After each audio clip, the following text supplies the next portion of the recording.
Hello, viewers, and welcome to the latest episode of The Huddle. Tim Poole here, editor of Gambling Insider, and I'm with Amit Hooja, CEO of Paysecure. Amit, thanks for joining me. Tim, thanks for inviting me. Thanks for this opportunity. Lovely to speak to you today. Let's chat. Absolutely. The clue is in the name, Paysecure. You guys are in the payments sector. Can you start off by giving us a little bit of background into your journey, kind of as a CEO in payments? No, so I'll go a little bit more back in the time and talk about myself and my experience and where I come from. I started somewhere back in 2001, 2002 into gaming industry, and I've seen kind of whole tide of gaming and regulations and whatnot and the complexities of it, various geographies. I started as a technology guy building high availability architecture, security for the gaming companies, and my first introduction to payments in gaming was in 2005 when I built a orchestration layer for this company that I worked for. And I've been technologist whole my life. I've kind of dwelled around technology, solving complex problems is my passion. And since nature of gaming company, I got involved into other aspects of gaming operation. Got involved in marketing. I got involved in operations. I became the CMO, CEO for the group. Ran the operations for 10 years. I grew the company to large operation of a global scale. Did mergers and acquisitions, everything. And then last year I left that. And every bits of piece of that, I've been involved in payments because that's the nature of beast. And that's how, gaming companies grow, because you need to have a handle of how you acquire customers and how they pay you and how you pay them out. But then last year I left the gaming operation side of it and started this payments company. We started building technology layer and building how to orchestrate payment and how to tackle payments for gaming clients. But then always in our minds is how do we take the same use case, apply it to other digital companies which are like gaming and grow into that. So that's the kind of journey I've been through into starting Paysecure a year and a half ago, building the technology and getting clients on board it and kind of handling some complex use cases for our clients. Mm-hmm.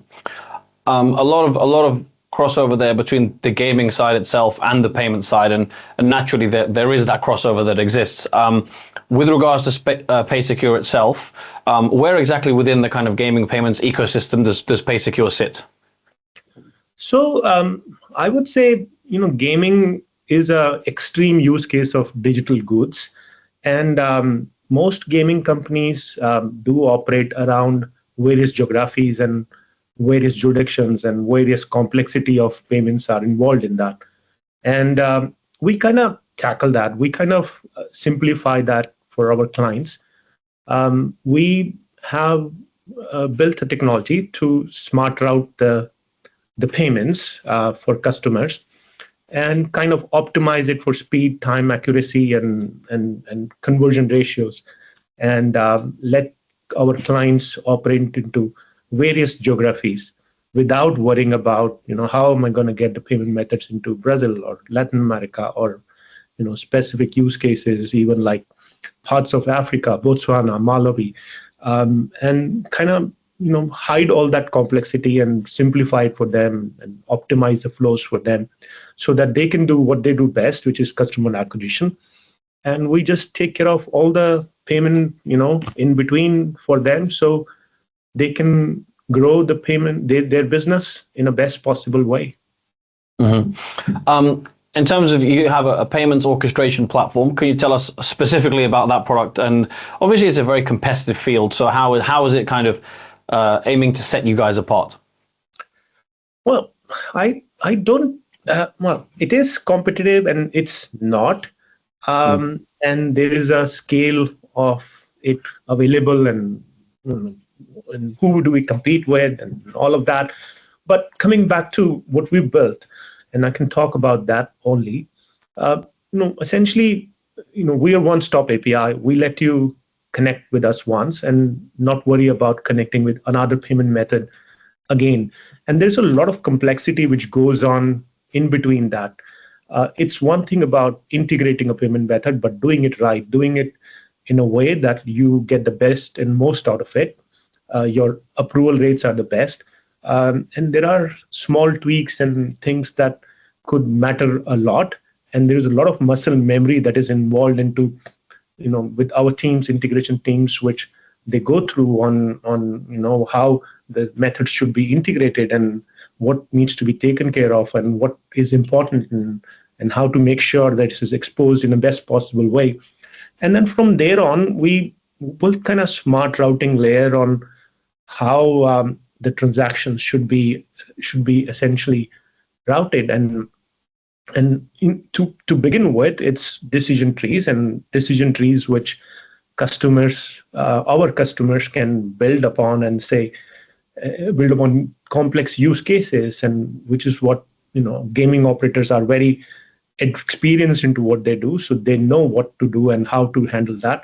So we kind of let them decide on their destiny on that and build those decision trees. This VIP customer coming from Norway with this kind of attributes, how do I route this? And so what we do is we collect lots of real-time data and put it as metadata for our customers. And currently we support 50 plus metadata parameters that you can decide on. And it includes, and starts with the bin numbers. And I'm talking about typical card scheme scenario. Starts with bin number and how many transactions that come on this bin. What has been the approval ratio for this bin? What's been success ratio? What's been chargeback ratio coming from those bins? And can be typically use case for fraud also. And then going from there to the card and then to the customer and applying those specific data sets onto how frequent this customer purchases on a yearly basis, monthly basis, daily basis, hourly basis, and what's been the chargeback ratio for this customer, and what's been the approval ratio, and allow the customers to really take the decision based on those decision trees. And once you kind of made the decision, typical gaming company or digital company, even I would say, work with multiple banks or multiple payment methods. And they would want to route the payments to these banks based on various strategies, which could be either weightage based or best case approval ratio based. And we apply a lot of intelligence in that on how the payment should be routed so that you get the most approval rates. Because at the end of the day, operators care most about, what should be what's my conversion ratio? Am I getting every customer approved, which is walking into the door? Because, the gaming clicks are expensive and traffic is expensive. Good traffic is expensive and you don't want to waste it. You want to get the most out of it. And we want to be able to let the customers do best what they do and handle all the complexity for them from that perspective. And then we've also kind of looked at risk, and that's something we champion at really well.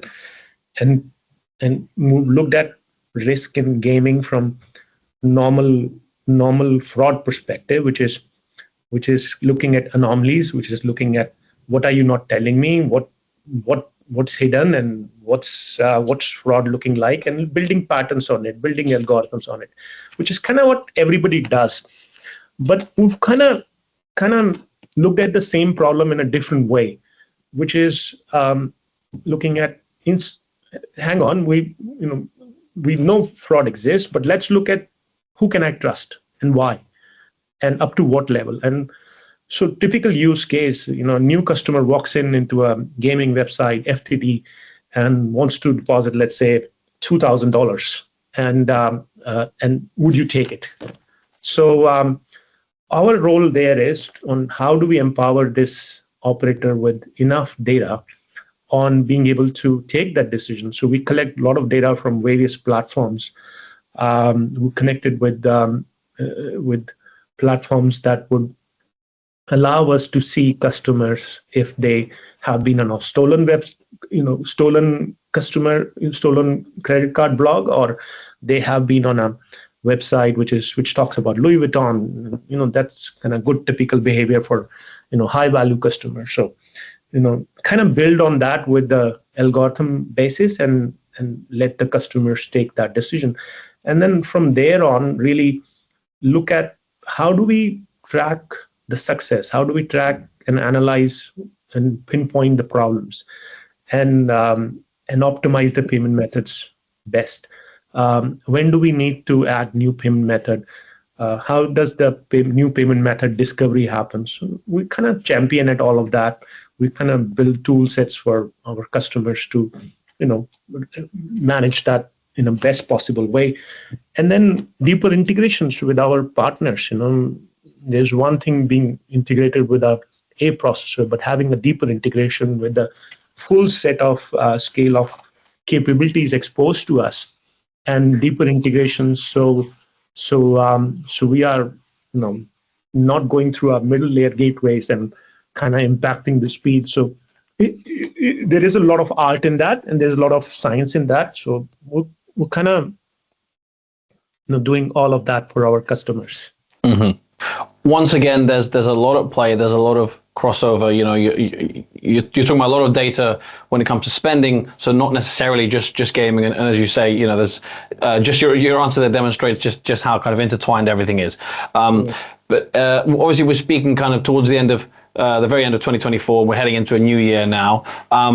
If we're to look back at this year from a gaming payments perspective, in terms of the sort of trends we've seen, how would you sum it up? Because even from a very basic level, from what we've seen, I think a couple of years ago we saw a big focus, for example, in places like America on really pushing cashless. And this might not be really specifically what you might talk about, but we've seen that.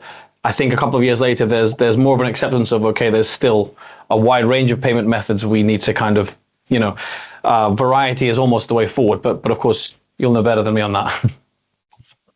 So look, gaming is highly competitive, and our operators know it best. It is where the best minds come into play for obvious reasons, and having an edge in keeping up with the trends is really important in my view for every operator. But look, gaming is very volatile also. It's got its own problems, it's got its challenges, and to be able to deal with that volatility, you need professional, kind of experience in that, and be able to smoothen out all the challenges that come across, because you want to be able to give your customers, frictionless experiences. And for that, new payment method discovery needs to happen. Keeping up with the trends needs to happen. You need to have the best payment methods that are going on to be integrated first, and you need to be ready for that. If the customer wants to pay in a certain way, then you need to have it. And there is a lot of that volatility. We kind of smoothen out and make it easy for our customers. And keeping up with the trends is important for us. And look, for example, last year, there's been big buzzword about Brazil and Brazil regulation changing, and overnight, lots of operators are going to lose certain business. And keeping up with those challenges and smoothing out is what we do best, and that's what we've been keeping track of it, and kind of having a cumulative intelligence and being able to work with many operators at the same time. We kind of become a network where everybody is benefiting because of everybody else's cumulative intelligence. Mm-hmm. And if we're to look ahead to 2025, an answer I've often heard is, that you don't have a crystal ball. We don't know what's going to happen necessarily. But in terms of any trends that you might see becoming more important than others, I mean, obviously you mentioned Brazil, and the 1st of January is when that regulation is finally going to kick in. But yeah, in terms of looking ahead to any trends that you think could really be important for gaming payments, what could we talk about? So look, everybody kind of thought cards are holy grail, but that's not true anymore, and continues to be not true anymore. I think APM adoption is growing. We're seeing in our data, and others are seeing in their data. We know customers move towards it, and that kind of reduces the risk on the payments also, because and we kind of work towards figuring out the intelligent memory on that, on who the customer is and what kind of payment methods they prefer. And if we don't know the customer, then we kind of also see how we can latch on to cumulative intelligence of this kind of customer is going to be liking this kind of payment method. So a lot of that payment method discovery happens that way, and we're kind of leading that space in terms of how we evolve customers and educate customers towards various APMs. And sometimes we learn from customers, sometimes they want it. And sometimes we are leading it for the customers that, oh, you don't have to rely on just this, and you can use the alternate payment method. And I think that's the big one. That's going to continuously be big one. Europe is moving towards open banking more and more. Mm-hmm. And I think that's going to be continuously, card schemes are going to lose their share on a continuous basis. Having said that, they do control lots of share still. And they are obviously making attempts to create a lot more tools for merchants in a way so they don't go irrelevant. And there is Visa Direct and MasterSend for payouts, and that's going to be a new, adoption trend for gaming also. So I think there's a lot to be uncovered, and like I said, it's volatile and it's new things being discovered every day. And I think something is gonna surprise us always. Mm-hmm. But you kind of can see towards at least next 6 month basis, 1 year basis, what is going to happen and what is going to mm-hmm. change. And keeping up to date with that is what we do best. Yeah, it'd be interesting if we were sitting here in a year's time to reflect on exactly what has happened. But as you say, 6 months to 1 year is a time frame that you can somewhat see, as opposed to maybe 10 years, 20 years. Sticking with the theme of 2025 and specifically with Paysecure, what kind of plans have you got in place for potentially any new products or the current roadmaps? So, big one for us is risk. Look, everybody acts as a bridge, and you kind of said that it's a competitive space to be in, but to do it right is a completely different level and scale, and that's something we're aware about. So for us, understanding the risk, understanding the user, understanding the risk of transaction, and kind of applying algorithms and AI on it, and really moving that risk from high risk to on the edge of the medium risk to low risk, is we are kind of working a lot more towards, and we've got some moonshot projects that we planned for.